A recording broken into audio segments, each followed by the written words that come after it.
looked rushed. It was, in my opinion, it was not very good. I liked some of the ideas that were presented, and I think that I've actually talked with James twice about it, and I think what I told him was that the book as a whole had some really good ideas in it, but the whole thing felt as though it was rushed. And he freely admitted it. He said, I had some other projects that I was working on.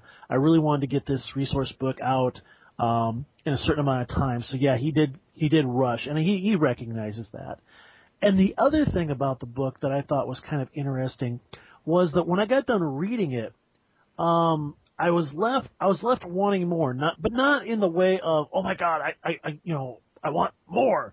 I was more left at the end of it going, I want more. I want more detail. And so, I mean, that was sort of my take on it.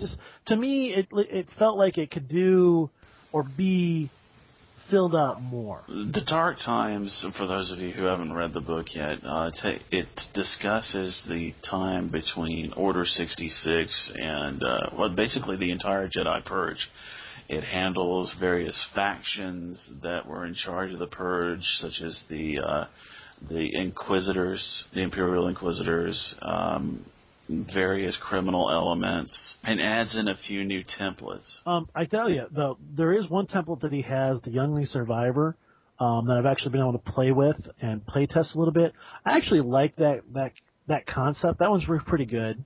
And there's also the Jedi Archive droid, which, is kind of funny because I look at it and every time I see it, I just think about the Sheldon Information droid.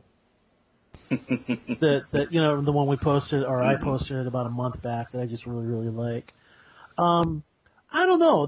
I pointed out some things to him about like the Dark Trooper, Inquisitor's Dark Trooper kind of thing, where it just seemed like it just had so much stuff involved in its armor, and that it almost seemed overwhelming.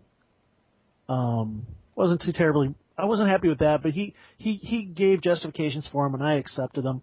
I don't know, something I would have liked to have seen more in that would have been more stuff along the lines of tactics for capturing Jedi, or tactics for turning Jedi. Another thing I would have liked to have seen was more information about the Inquisitores and how they work and stuff of that nature. I mean, that's kind of what I would have liked to have seen more of it in it. Agreed.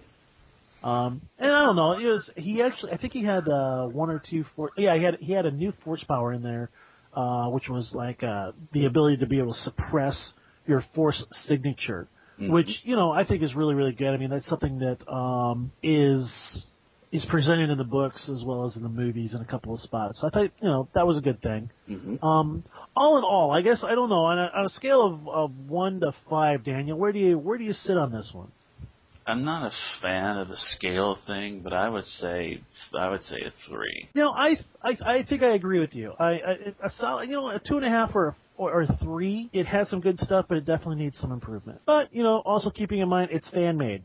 Yep, it is. And we are not doing this to bring James down. We're doing it to hopefully and James, when you get on the show, we're definitely going to hammer this out with you. But we want to lift you up and see further improvement in your later work. Exactly. Now, here's the thing, guys. We are all about empowering and encouraging people to be creative. We do not want to give the impression that we're just going to knock down and point out the bad things. The bottom line is this: the majority of us are not professional game designers, nor are we professional writers, okay? All we can do is kind of tell you what we think, or how we think that it would work in a game, what its shortcomings are and what its positives are. Now, James is actually a professional writer. He's actually done some professional writing for game books. So we're just a little bit harder on him because he asked us to. So with that being said, please do not be afraid to send your submissions because you think we're going to eviscerate you. It's not going to happen. Well, Daniel, I think that pretty much that wraps up most of the stuff I had for this week. Do you have anything more to add? You can grab up and send your submissions to shootingwomprats@gmail.com. Twitter us at SWD6Podcast. Shooting Womp Rats as our Ranker Pit Forum username. And you can easily find Don and I on the Google Plus community. Absolutely. And I tell you what, even if you guys don't have any submissions or anything like that, suggestions or just kudos would be awesome. That's it for this Blobbler Day edition of Shooting Womp Rats. I'm Daniel. And I'm Don. Hey, guys, have a fantastic Thanksgiving. We'll see you next week. May the Force be with you. And you!